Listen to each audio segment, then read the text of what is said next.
Hi అండి, అందరికీ నమస్తే. Welcome to Bhavitha cooking channel. ఈరోజు వీడియోలో వచ్చేసి ఎంతో రుచికరమైన బెండకాయ మసాలా కర్రీని ఎలా తయారు చేసుకోవాలో చూపించబోతున్నానండి. అది కూడా చాలా ఈజీ ప్రాసెస్లో చూపించబోతున్నానండి. ఈ కర్రీని చపాతీ, అలాగే పుల్కా, రోటీ, వేడి వేడి రైస్లో కూడా చాలా రుచిగా ఉంటుంది. మరి ఇక లేట్ చేయకుండా ఈ కర్రీని ఎలా తయారు చేసుకోవాలో చూద్దాం రండి. ముందుగా స్టవ్ మీద ఒక బాండీని ఉంచి అందులోకి 1 టేబుల్ స్పూన్ దాకా ఆయిల్ని వేసుకోండి. ఆయిల్ కాస్త వేడెక్కిన తర్వాత 1/2 టీ స్పూన్ దాకా పసుపును వేసి ఒకసారి కలిపేసుకున్న తర్వాత చిన్నగా కట్ చేసి పెట్టిన బెండకాయ ముక్కల్ని వేసుకోండి. నేను ఇక్కడ 1/2 కేజీ దాకా బెండకాయలని తీసుకున్నానండి. 2 సార్లు బాగా వాష్ చేసుకున్న తర్వాత ఎక్కడ కూడా బెండకాయలకి తడి అనేది లేకోకుండా ఒక కాటన్ క్లాత్లోకి వేసుకొని బాగా క్లీన్ చేసేసుకొని బెండకాయ ముక్కల్ని ఇలా మీకు నచ్చిన సైజులో పీసెస్లా కట్ చేసుకొని వేసుకోండి. స్టవ్ని మీడియం ఫ్లేమ్లో ఉంచుకొని బెండకాయ ముక్కల్ని ఫ్రై చేసుకోండి. ఇలా బెండకాయల్లో ఉండే జిగురు మొత్తం కూడా పోయేటట్టు వేయించుకొని వీటిని పక్కకు తీసుకోండి. మరి ఎక్కువగా బెండకాయల్ని రోస్ట్ చేసుకోకుండా ఇలా ఈ కన్సిస్టెన్సీలో రోస్ట్ అయ్యేటట్టు చూసుకొని వీటిని పక్కకు తీసుకోండి. ఇలా బెండకాయల్ని ఫ్రై చేసుకున్న తర్వాత అదే బాండీలోని 1 టేబుల్ స్పూన్ దాకా ఆయిల్ని వేసుకోండి. ఆయిల్ కాస్త వేడెక్కిన తర్వాత ఇందులోకి 2 లేదా 3 పచ్చిమిరపకాయలు ఇలా మధ్యలోకి తుంచి వేసుకోండి. అలాగే 2 లేదా 3 టేబుల్ స్పూన్ల దాకా కరివేపాకును కూడా వేసుకోండి. 1/2 టీ స్పూన్ దాకా ఆవాలు, అలాగే 2 ఎండుమిర్చిని, 1/2 టీ స్పూన్ దాకా జీలకర్రని వేసుకోండి.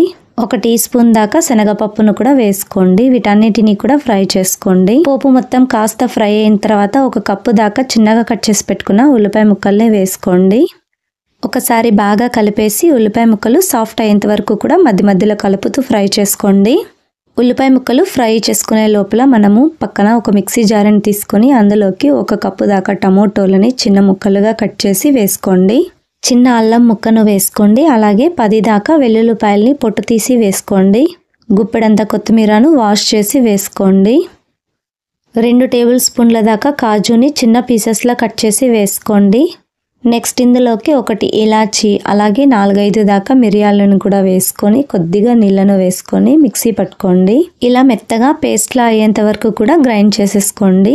మరొక పక్కన ఉల్లిపాయ ముక్కల్ని వేయించుకుంటున్నాం కదండి. చూడండి, ఇలా ఉల్లిపాయ ముక్కలు బ్రౌన్ కలర్లో వచ్చేంత వరకు కూడా ఫ్రై చేసుకున్న తర్వాత ఇందులోకి ఇందాక గ్రైండ్ చేసి పెట్టుకున్న పేస్ట్ని మొత్తం ఇందులోకి వేసుకొని బాగా ఒకసారి కలపండి.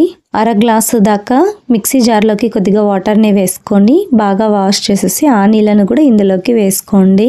ఈ మసాలాని మొత్తం కూడా 2 నిమిషాల పాటు మధ్య మధ్యలో కలుపుతూ ఉడికించండి. 2 నిమిషాల తర్వాత ఇందులోకి 1.5 టీ స్పూన్ దాకా ధనియాల పొడి, అలాగే 1.5 టీ స్పూన్ దాకా కారంని వేసుకోండి. కారం వచ్చేసి మీ స్పైసీని బట్టి యాడ్ చేసుకోండి. నెక్స్ట్ ఇందులోకి రుచికి సరిపడంత ఉప్పును కూడా వేసుకొని వీటన్నిటిని కూడా బాగా మిక్స్ చేయండి. ఇలా అన్నీ కూడా బాగా కలిసేటట్టు ఇలా బాగా కలుపుకొని 2 నిమిషాల పాటు మధ్య మధ్యలో కలుపుతూ ఆయిల్ స్ప్రెడ్ అయ్యేంత వరకు కూడా ఇలా బాగా ఉడికించండి. ఇలా ఆయిల్ మొత్తం పైకి తేలేంత వరకు కూడా ఉడికించుకున్న తర్వాత ఇందులోకి 1/2 కప్పు దాకా పెరుగును వేసుకోండి. పెరుగును వేసుకున్న తర్వాత స్టవ్ని లో ఫ్లేమ్లో ఉంచుకొని పెరుగును మొత్తం కూడా బాగా కలపండి. మసాలా మొత్తం కూడా పెరుగు అలాగే అంతా మొత్తం బాగా మిక్స్ అయ్యి కనీసం అంటే 1 లేదా 2 నిమిషాల పాటు పెరుగును కూడా ఉడికించండి. ఇలా మొత్తం బాగా కలుపుకున్న తర్వాత మూత పెట్టేసి 2 నిమిషాల పాటు ఉడికించండి. 2 నిమిషాల తర్వాత మూతను తీసి చూడండి, ఆయిల్ మొత్తం కూడా పైన తేలుతుంది కదండి. ఇలా ఈ కన్సిస్టెన్సీలో వచ్చేంత వరకు కూడా బాగా ఉడికించాలి. మనం వేసుకున్న మసాలా మొత్తం కూడా పచ్చివాసన పోయేంత వరకు ఉడికించుకోవాలండి. ఇలా బాగా ఉడికించుకున్న తర్వాత ఇందాక వేయించి పెట్టుకున్న బెండకాయ ముక్కల్ని ఇందులోకి వేసుకొని ఒకసారి బాగా కలపండి. ఇలా బాగా కలుపుకున్న తర్వాత ఇందులోకి 1 గ్లాసు దాకా నీళ్ళను వేసుకోండి. వాటర్ అనేది మీ కన్సిస్టెన్సీని బట్టి యాడ్ చేసుకోండి. కర్రీ అనేది ఏ కన్సిస్టెన్సీలో ఉండాలనుకుంటారో ఆ కన్సిస్టెన్సీని బట్టి వాటర్ని యాడ్ చేసుకొని పైనుండి మూత పెట్టేసి స్టవ్ని హై ఫ్లేమ్లో ఉంచుకొని మరొక 3 నిమిషాల పాటు ఉడికించండి. చూడండి, ఇలా 3 నిమిషాల తర్వాత కన్సిస్టెన్సీ అనేది ఇలా ఉండాలండి. ఇలా వచ్చేంత వరకు కూడా ఉడికించుకోవాలండి. మసాలా మొత్తం కూడా బెండకాయలకి పట్టి బాగా బెండకాయలు సాఫ్ట్ అయ్యేంత వరకు కూడా ఉడికించుకోవాలి. ఇలా ఉడికించుకున్న తర్వాత ఫైనల్గా చిన్నగా కట్ చేసి పెట్టుకున్న కొత్తిమీరను కూడా వేసుకొని ఒకసారి బాగా కలిపేసి స్టవ్ ఆఫ్ చేసుకోండి. అంతే, ఎంతో రుచికరమైన బెండకాయ మసాలా కర్రీ రెడీ అండి. ఇప్పుడు ఒక సర్వింగ్ బౌల్ తీసుకొని సర్వ్ చేసుకోండి. అంతే, ఎంతో రుచికరమైన బెండకాయ కర్రీ రెడీ అండి. చపాతీ, పుల్కా, వేడి వేడి రైస్ ముద్దలోకి కూడా చాలా రుచిగా ఉంటుందండి. తప్పకుండా మీరు కూడా ఇంట్లో ట్రై చేయండి. అలాగే మీకు ఎలా వచ్చిందో కింద కామెంట్ సెక్షన్లో కామెంట్ చేయండి. అలాగే లైక్ చేయండి. Thank you for watching video.